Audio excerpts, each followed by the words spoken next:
160 IQ საიდან მოვიდა? იმ დღეს გავაკეთე ტესტი მე რა IQ-ს და პრემიუმ პაკეტი შეძინა მომთხოვა. არ მიჩვენა პასუხი და შენ როგორ გაიგე ეგ მაინტერესებს. მაგას პოსტ თუ გადაიხდი მე კიდე IQ-ზე მეტყარე. არ გადავიხადე და ცუდი ხო არ ვქნა. ანუ ქონია IQ. რაღაცა ქონია.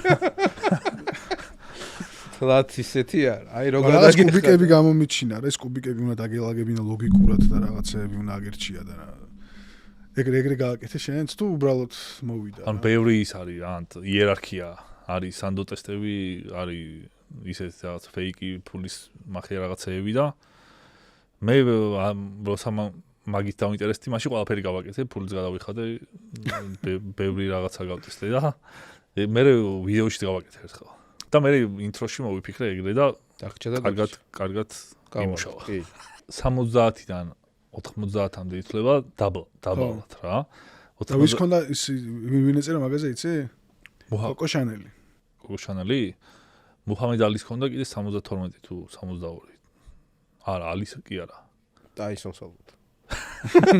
ტაისონი მაგარი ბზენი არის, ეხლა პოდკასტები აქვს და სოკუებს ჩავს. ეს ეხლა ალბათ ციხეში წაიკითხა წიგნები.